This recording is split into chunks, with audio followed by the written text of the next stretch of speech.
So ഇവരുടെ യുദ്ധം ഒരു ചെസ് കളി പോലത്തെ ഒരു പരിപാടിയാണെങ്കിൽ ഫസ്റ്റ് മൂവ് നടത്തിയിരിക്കുന്നു. അമേരിക്കയും വെനിസ്വേലയും തമ്മിൽ കുറേ എസ്കലേഷൻസ് ഈ കഴിഞ്ഞ കുറച്ച് ദിവസങ്ങളായിട്ട് നടക്കുന്നുണ്ട്. എന്താണ് കാര്യം, എന്താണ് ഇപ്പോൾ ഇവർ പുതിയതായിട്ട് ചെയ്ത് എന്ന് നോക്കാം. അതായത് നിങ്ങൾ ഈ ഒരു കോൺഫ്ലിക്റ്റ് ഫോളോ ചെയ്യുന്നുണ്ടെങ്കിൽ നിങ്ങൾക്ക് ഇതിനെക്കുറിച്ച് അറിയായിരിക്കും. അമേരിക്കയും വെനിസ്വേലയും തമ്മിൽ ഇപ്പോൾ നല്ല ഒരു അടിയിലാണ്. ഇപ്പം യുദ്ധം തുടങ്ങുന്നു പറഞ്ഞിട്ടാണ് ട്രംപ് നിൽക്കുന്നത്. അപ്പുറത്തെ മെഡൂറോ ആണെങ്കിലും ആ സെയിം ആ ധൈര്യം ഉണ്ടെങ്കിൽ വാടേ എന്ന് പറഞ്ഞിട്ടാണ് അവരും വെനിസ്വേലക്കാരും നിൽക്കുന്നത്. അപ്പോൾ ഇത്ര കാലം അമേരിക്കക്കാരും ചെയ്തുകൊണ്ടിരുന്നത് ഈ ഫിഷിംഗ് ബോട്ട്, ഈ സാധാ മോട്ടോർ ബോട്ട് വരുന്നതിനൊക്കെ ഡ്രോൺ വെച്ച് അതിനെ പൊളിച്ചുകൊണ്ടിരിക്കലായിരുന്നു ഇത്രയും കാലം. അതിലൊക്കെ ഡ്രഗ്സ് ആണെന്നൊക്കെ പറഞ്ഞിട്ട് അതിലൊക്കെ ആരാണെന്നോ ഇവരുടെ പേരെന്താണെന്നോ ഇവരുടെ ഐഡൻറ്റിറ്റി എന്താണെന്നോ ഒന്നും അറിയില്ല. ഈ മോട്ടോർ ബോട്ടിനൊന്നും അമേരിക്ക വരെ എത്താനുള്ള കപ്പാസിറ്റി കൂടി ഇല്ല എന്നും ആൾക്കാർ പറയുന്നുണ്ട്. ഡ്രഗ്സ് ആണെന്നും വേറെ കുറച്ച് ആൾക്കാർ പറയുന്നുണ്ട്. അപ്പോൾ അത് ഒരു സൈഡിലിങ്ങനെ നടന്നുകൊണ്ട് പോകുന്നുണ്ട്. അപ്പോൾ നമ്മളിവിടെ ഈ ഒരു കാണുന്ന ഫൂട്ടേജ് എന്താണെന്ന് വെച്ച് കഴിഞ്ഞാൽ അതാണ് ഇപ്പോൾ കഴിഞ്ഞ ആഴ്ച ലേറ്റസ്റ്റ് ആയിട്ട് നടന്ന ഒരു കാര്യം.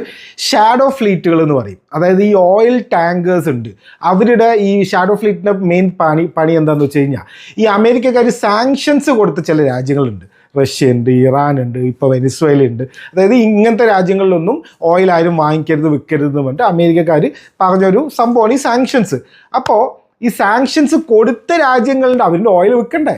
എത്ര ഓയിലിൻ്റെ ആകുമ്പോൾ റിസർവ് ഏറ്റവും കൂടുതൽ ലോകത്ത് റിസർവ് ഉള്ളത് വെനിസ്വേലയുടെ കയ്യിലാണ്. അപ്പോൾ അവരുടെ ആ ഓയിലൊക്കെ ആരെങ്കിലും മേടിക്കണ്ടേ? അപ്പോൾ എന്ത് ചെയ്യുന്നത് വെച്ച് കഴിഞ്ഞാൽ ഇങ്ങനെ കുറേ മിഡിൽ മാൻ ഉണ്ട്.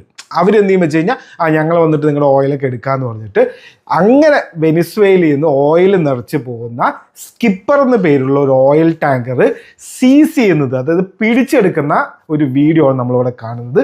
US മിലിറ്ററിയാണ് അത് ചെയ്യുന്നത്. അപ്പോൾ ഈ ഷിപ്പ് ആരുടെയാണ്, ഈ ഷിപ്പ് എങ്ങോട്ടാണ് പോകുന്നത് ചോദിച്ചു കഴിഞ്ഞാൽ അതായിരിക്കും കറക്റ്റായിട്ട് അറിയൊന്നുമില്ല. എന്താ സംഭവം വെച്ച് കഴിഞ്ഞാൽ ഈ ഷിപ്പ് ടു ഷിപ്പാണ്. അതായത് ഈ കരീബിയന്ന് നേരെ പോവും, പിന്നെ വേറൊരു ഷിപ്പിൽ കയറ്റി കൊണ്ടുപോകും. അത് എങ്ങോട്ടാണ് എത്തിക്കണമെന്ന് ആരും കണ്ടുപിടിക്കാതിരിക്കാൻ വേണ്ടിയിട്ട് ചെയ്യുന്ന കുറേ സൂത്രങ്ങളാണ്. വെനിസ്വേലിൻ്റെ കയ്യിലാണ് സൗദിനേക്കാളും ദുബായിനേക്കാളും ഓയിൽ ഉള്ളത്. വെനിസ്വേലിൻ്റെ കയ്യിലാണ് ഓയിൽ റിസർവ് ഉള്ളത്. അപ്പോൾ 80% ഈ വെനിസ്വേലിൻ്റെ ഓയിൽ മേടിക്കുന്നത് ചൈനക്കാരാണ്.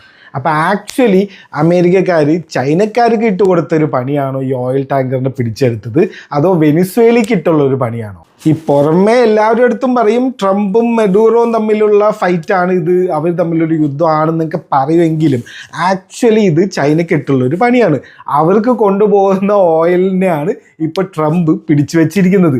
ഇനിയും ഇതുപോലെ പിടിച്ചു വെക്കും. ഇനി ഈ വഴിക്കൊന്നും പോണ്ട, വെനിസ്വേലയിൽ നിന്ന് ആരും മേടിക്കണ്ട എന്ന് പറഞ്ഞിട്ട് ഷാഡോ ഫ്ലീറ്റുകളുടെ മുഴുവൻ തടയും എന്നുള്ളൊരു വാർണിംഗ് പോലെ കൊടുക്കുകയാണ് ട്രംപ്.